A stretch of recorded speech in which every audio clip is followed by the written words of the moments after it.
All right, hey guys, Jessica Henry here. I am in Cleveland today. I am at, that's actually the Cleveland Art Museum right up here. This is called University Circle. And today I'm down here at the reflecting pool. And I'm gonna turn this around, and actually I'm gonna turn myself around and show you some of these beautiful areas around here. I'm just kind of walking around showing you what this is like here. So look here behind me if I don't make you too dizzy. Look at that beautiful church back there. You'll hear that chiming a little bit. And right back there behind me is the Cleveland Art Museum. So I thought today what would be really fun is to paint that. We're gonna work on that today. So I hope you guys have a great time and you get my email newsletter, because in that email newsletter I gave you some tips for this week. So go to Renaissance Creative Arts to sign up for that email newsletter if you want to be aware of what I'm gonna be showing here on YouTube this week. All right, you guys, well, let's get going.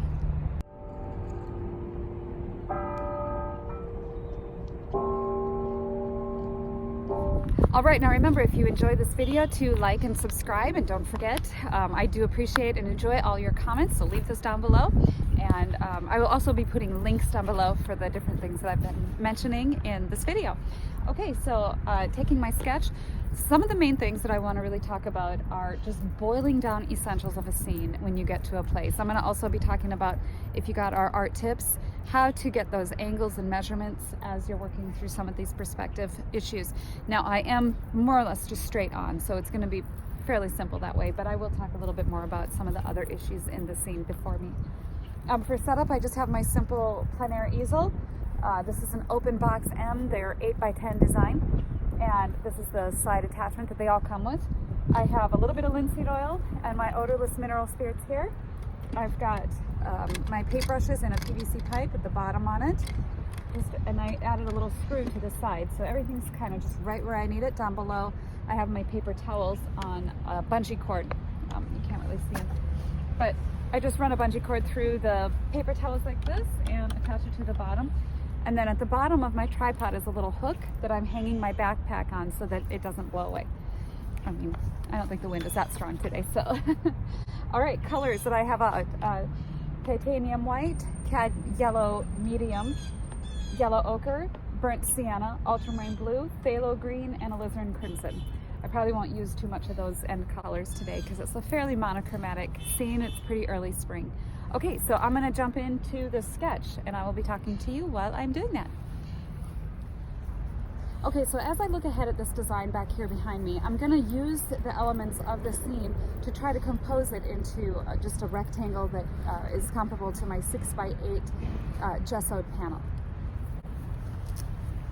Okay, so with my paper, I am just gonna roughly sketch out kind of the ratio of my painting surface. So I'm thinking about the wall as it comes around and how much importance. If I divide it way up here and put the museum right in this area,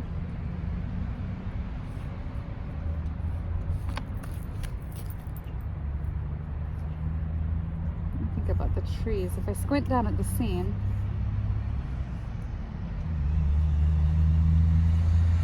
and I give this value mass this shape,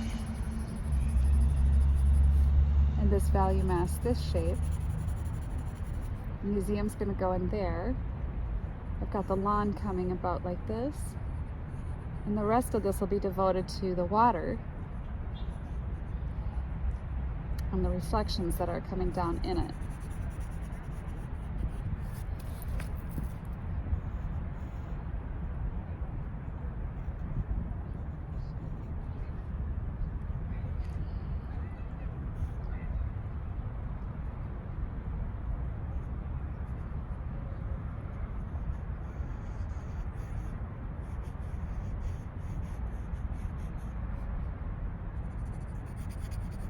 This will be my darkest value as it points us into the scene over here.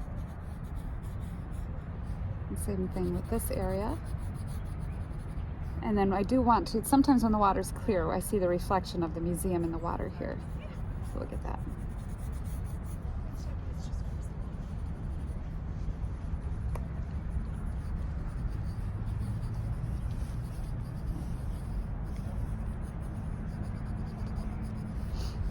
All right, so then this will be sort of a middle tone. And I do want the lightest light to be the museum because I see that when in my scene as the brightest area. So we'll keep this fairly darker in this area and let the focus just go straight back to that. Okay, so keeping my sketch handy, I'll put it right here on my easel down below. And jump in. All right, so dipping my brush in a little bit of the thinner, I am going to put a thin layer of ultramarine blue and burnt sienna on my whole little panel here. I'm going darker than what I need, and then I'll go through and rub some of that off. And today this is just a size 6 flat brush. I know, I got my paper towels and I'm just gonna rub that down a little. All right, that is all I need to prep that surface. So I want a little bit smaller brush, and I'm gonna sketch out the design that I saw in my thumbnail. And now I go with pretty much the same mixture of ultramarine blue and burnt sienna, just thinned down a little bit. So figuring out the main thing, the museum's gonna be right in this area here.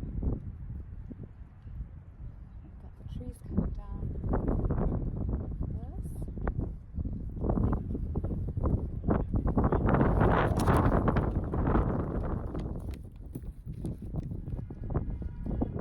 Sometimes you just have to hold it.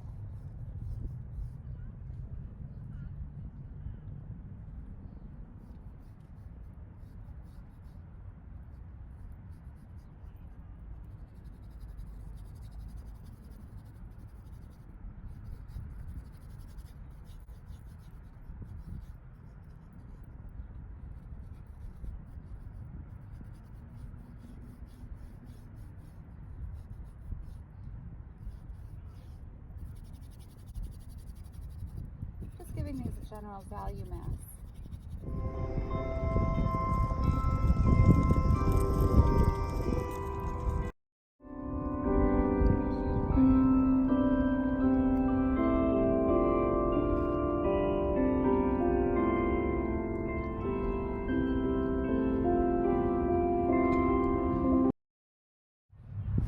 So according to my sketch, my reflections. Okay, so when I'm trying to determine these accurate angles of the faraway hedges as they go up to the museum, I'm going to lay my brush, locking my arms straight. If you bend it, you have too many variables. You could be here, you could be there, or whatever. Lock it straight and check that angle on here.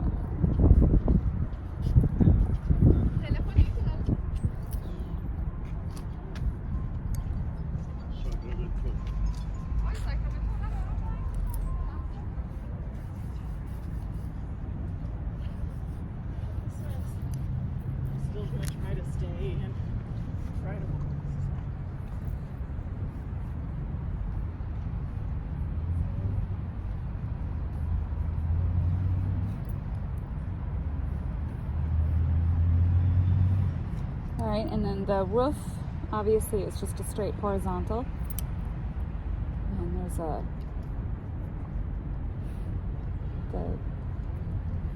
point right there. And I do want to try to get some of those pillars in as I move into that area because they are identifying of the structure. Okay, and then again, the trees will be in this area. So just suggesting where those are going to go. And the hedges back up in here.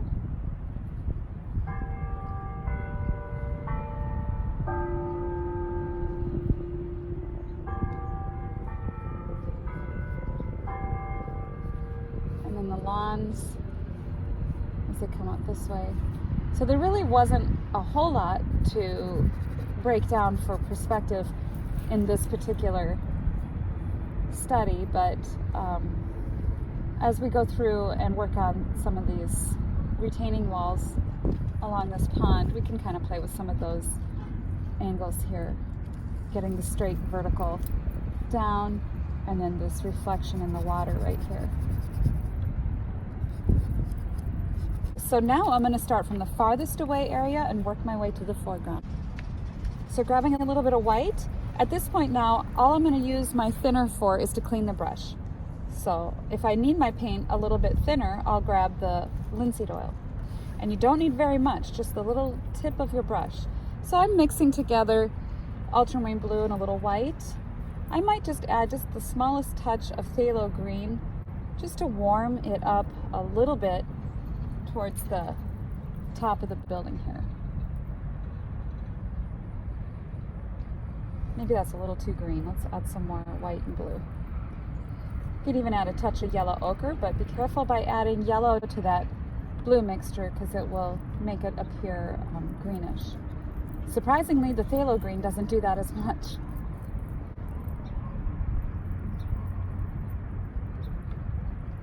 But I want to neutralize that just a touch. So you could even add a little bit of burnt sienna and make it a little bit grayer, like that.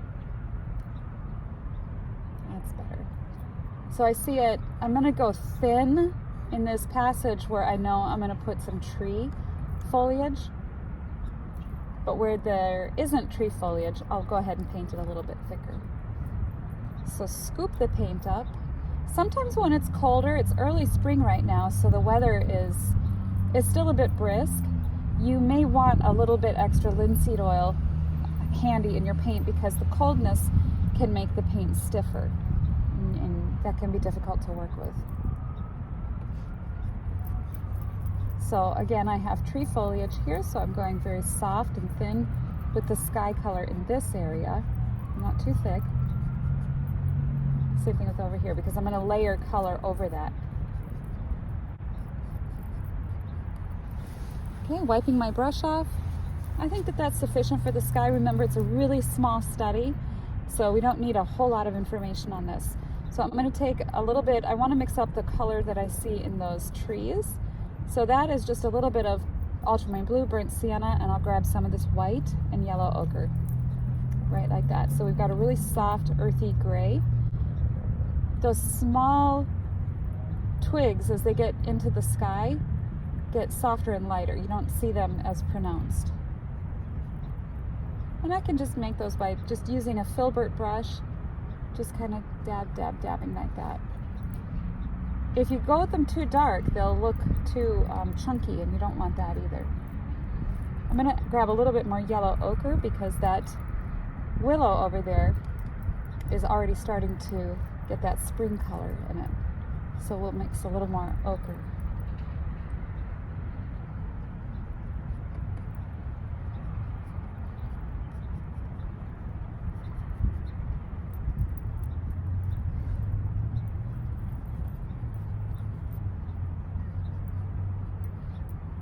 Grabbing a little bit more ultramarine blue because I think that that was too brown. But make sure too to not worry about the tree trunks yet. Just get the overall value mass of that area.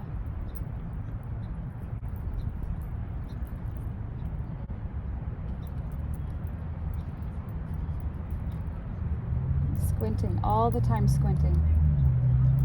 Let's get some of that over here. And I see more alizarin crimson on this side because those trees just look like they're about ready to start flowering.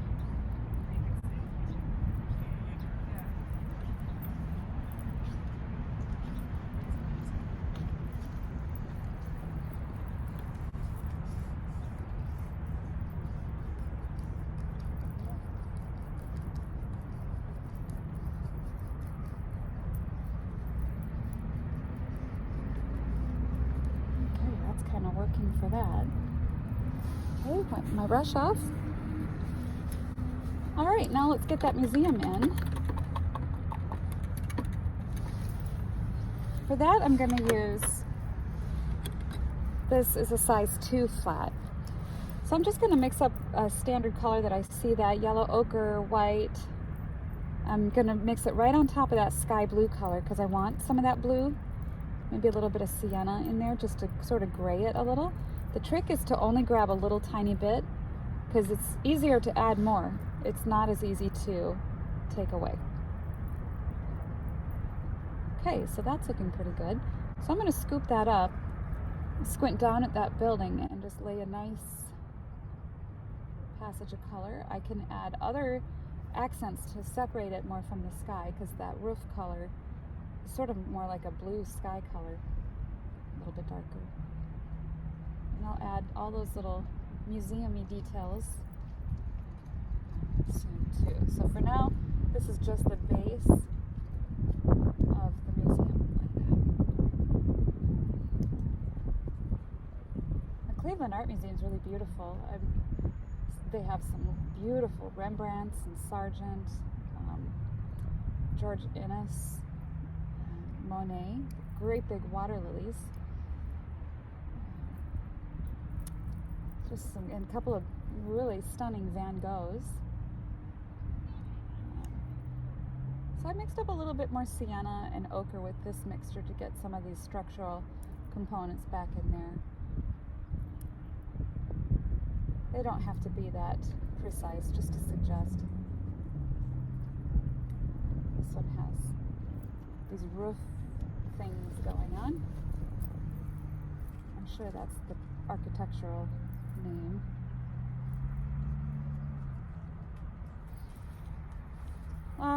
Let's grab a little bit of ultramarine blue and maybe a little bit of yellow ochre as I squint down and look at what color that is on the roof, because I think it's glass.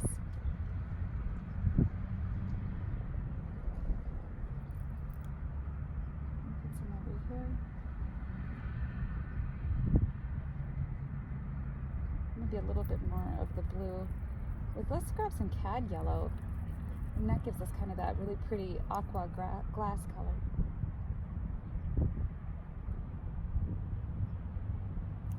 Just trying to make sure that it's the same on both sides. When doing buildings, you really have to keep your head straight and your brush stroke straight. Otherwise, it won't have the illusion of being structurally sound. Okay? So taking some of this ultramarine blue and burnt sienna, and I'm going to carve out those dark areas, or carve out the pillars by putting in the dark areas.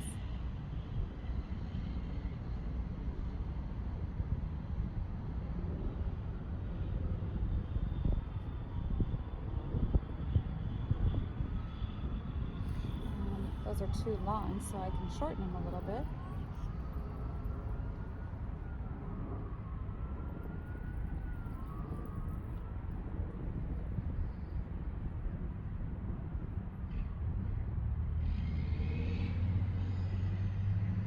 Clean up some of these roof lines here.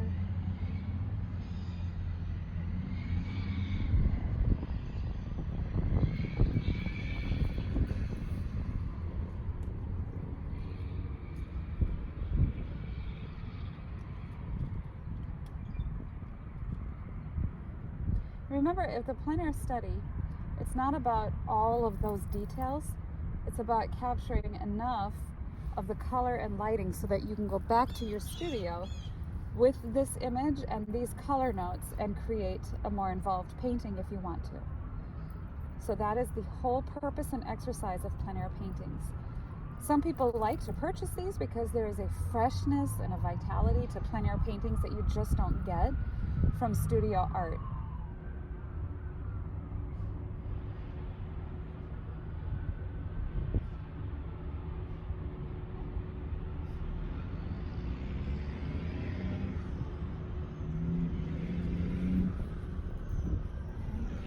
I think I'm going to grab a little bit of burnt sienna, alizarin crimson, and just get that Shinto poster.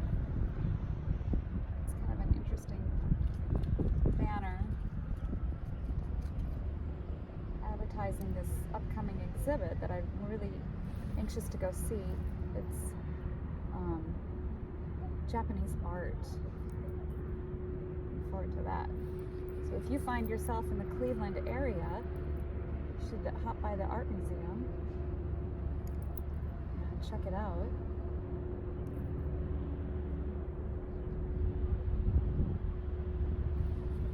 Okay, and then add a little bit of blue to that to get the other one on the other side.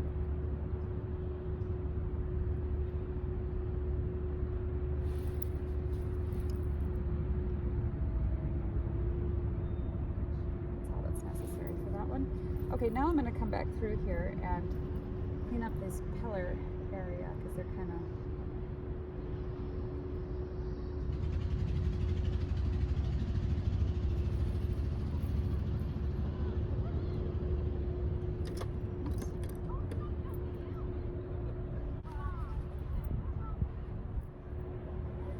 that is, I have a smaller brush.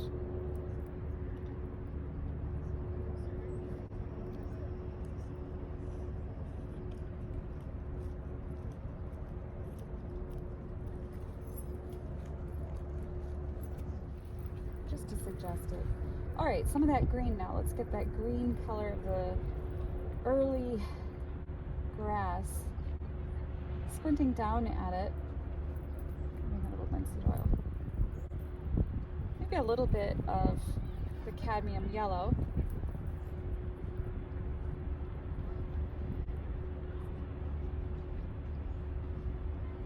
And then I can sort of clean up along those areas.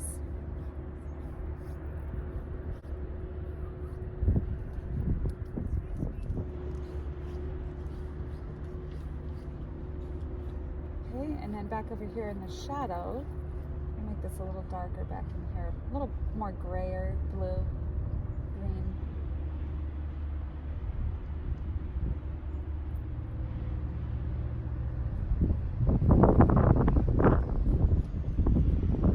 So the light really is coming along this way and hitting this grass over here with a little bit more of that white, yellow ochre, some of that green. Over here, since I have it on my brush, there's no point not painting that in. But as it slips under these trees, I want to add a little bit more of that blue-green mixture.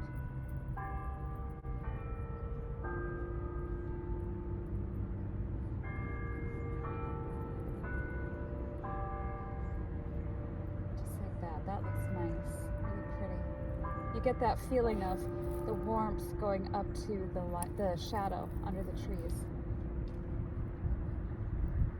Same with over here. Play with that a little bit. Okay, so this is just a dark green with a little bit of yellow ochre in it, and that is what I'm using to explain these hedges. And I like these. I think they're important as they point us right up to the museum.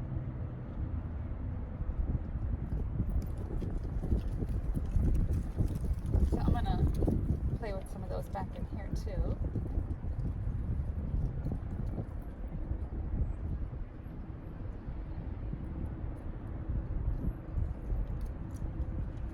Over here.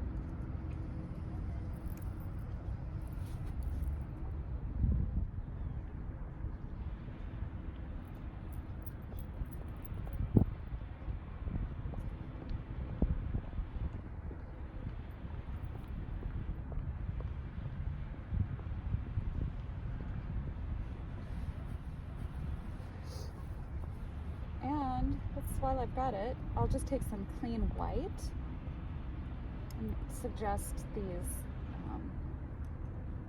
pillared lamppost little fences over here.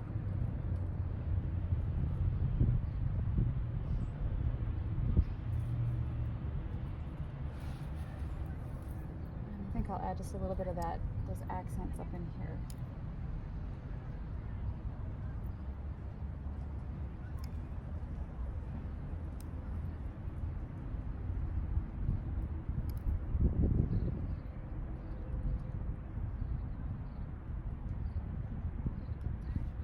Seems to have lost our fountain. Let's put that back in a little bit.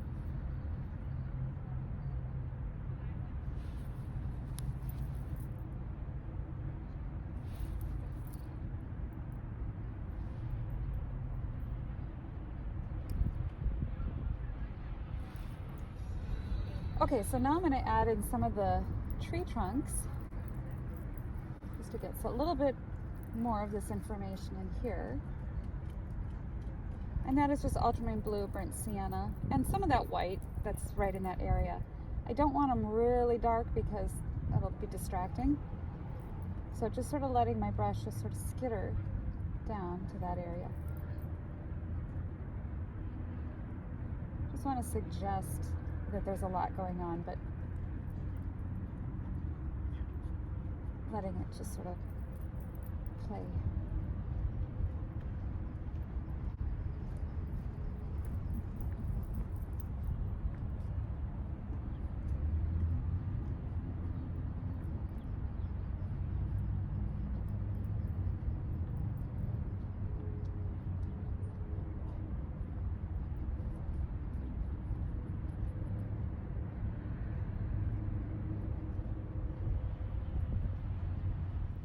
You don't have a lot of time to capture that scene, so you just have to minimalize what's most important.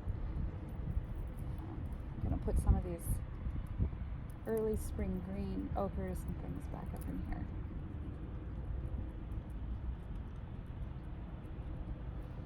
And then on that side, I want more of the rose coming through.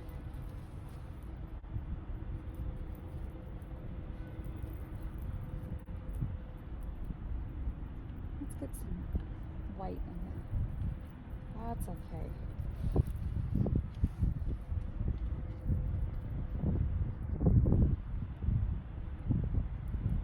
Now remember, you don't have to be 100% literal. That pink that I just put down is brighter than what I see over there, but it's attractive and you can sort of squint and see it, and I think it's okay to kind of push that color a little bit more. So I don't like this curve in that white. Just clean that up a little. Okay. I'm going to take some of this, I'm going to take a little bit of minty green and pull out a little bit of that with some yellow ochre of the patina copper lampposts. So scoop some of that. Just to suggest a little bit of it. You don't really need much more than that, just a little. All right, now I'm going to move on to the wall and the water. Keeping with this little brush, I want to pull out my darkest darks. Remember in my thumbnail sketch, I had decided what was going to be my darkest areas. Ultramarine blue, burnt sienna. Now furthest back, I don't want those really strong and dark, but I do need them to be somewhat separated from the water. So I have reflections coming down into the water. And they do appear a little darker back there.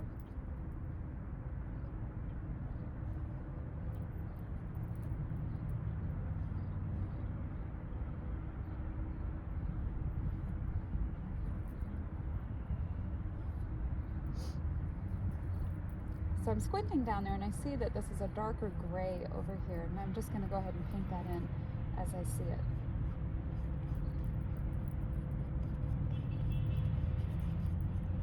Same thing with as it comes around this way. Maybe I'll make it even richer, more greens or yellow ochres down here in the water.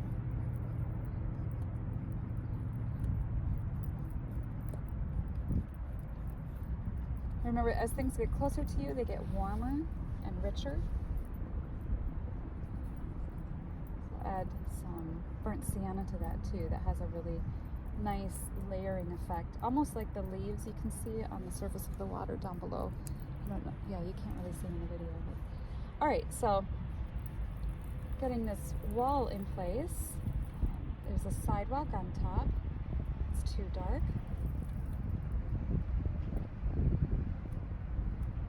And it sort of tucks around back this way.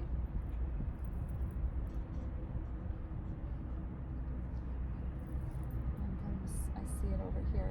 There's a little bit of it right there. I need more of that green grass on top.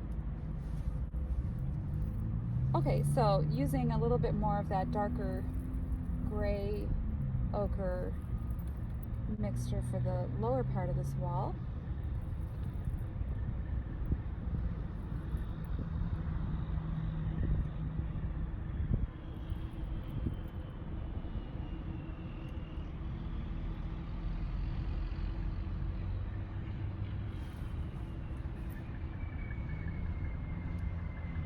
just work on kind of trying to create a separation there where the wall comes like this, tucks back, cleaning up that edge there.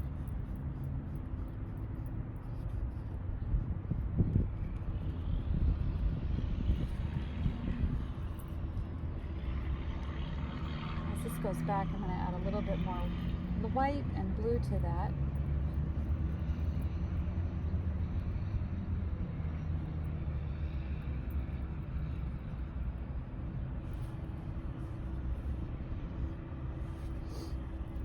Okay, and before I get too far away from this retaining wall, there's this nice lighter colored ledge at the bottom of it that has a good separation from that to the water. So just kind of add a little bit of that in. All right, now I'm going to just going to really work on the water in this area.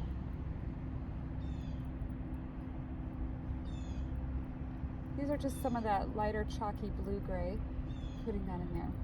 So taking a little bit more white and ultramarine blue into that mixture that I already had, right back over here.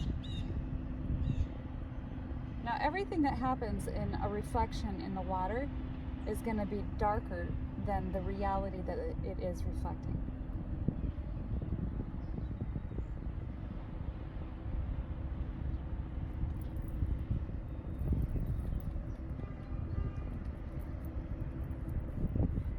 Now I'm squinting at my whole scene and I'm trying to see where just this chalky sky blue color is in the whole scene. A little more linseed oil, you see it in this whole area. I could be using a bigger brush, but I already have this on it.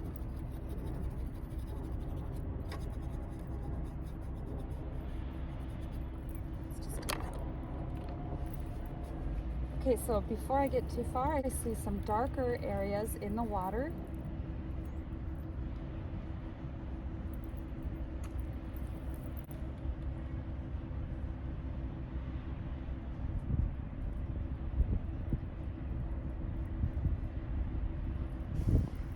And these are important because they're going to help when I start to put in the reflections of this, the museum in here.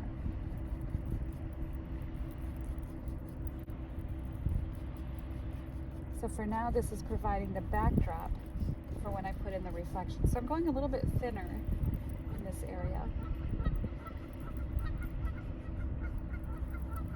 Just applying a thin coverage of where I see these values in the pond.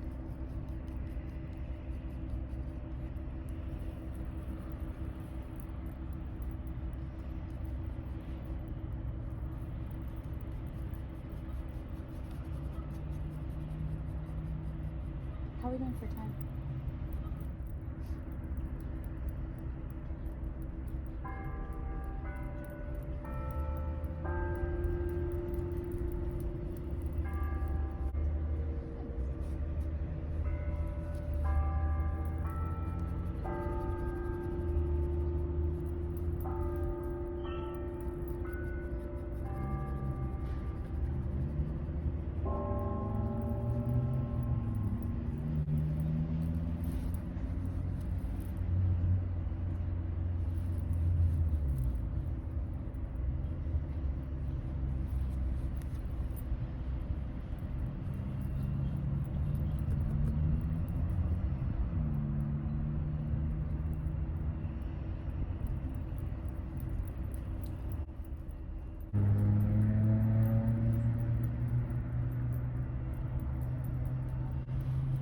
Okay, so that just provided a base of water on the water so that I can kind of play with now the reflections a little bit more. So getting a little bit more of the yellow ochre, I'm going with a darker color of that building. And as I see it in the water, I don't see very much of it, but the wind moves over the surface of the water and affects everything. So I did remember seeing it down here.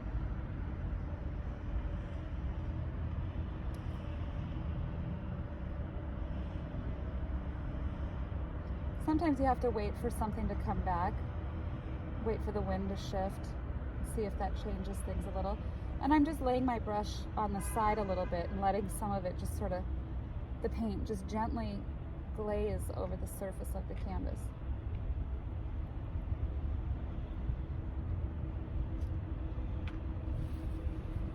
You can come back and get some of those trees too. Oops, add them over here.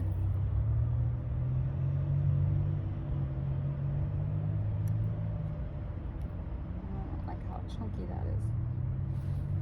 So if you do something and you don't like it, just take a palette knife, put it off like this.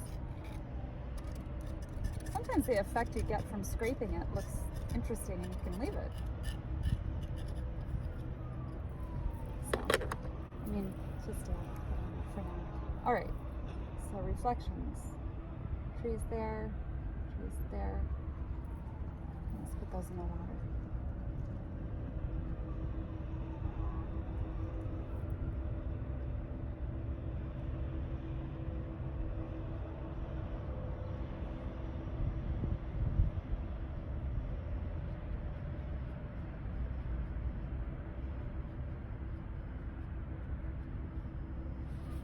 I'll even put some of these pinkier tones over here. Okay, now I'm just going to add some information on the surface here of these ripples. And that's just a little bit lighter than the area that I'm painting over the top of.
Last few little things. I'm going to take my smallest brush, which is just a size 1, rolling it into a nice sharp point. I'm going to add a few dark accents on here and call this done.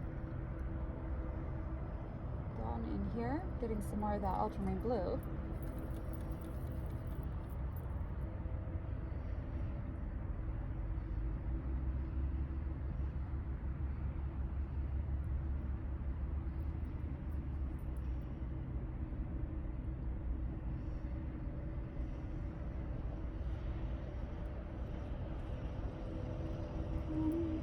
Maybe about it.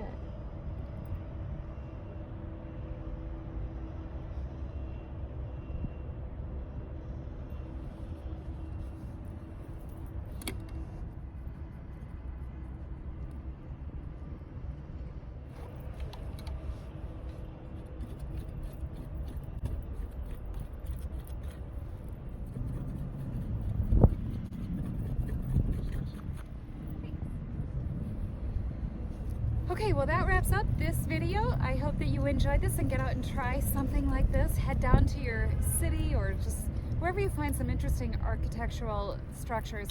Just go ahead and try it. Jump in. It's a beautiful, beautiful day.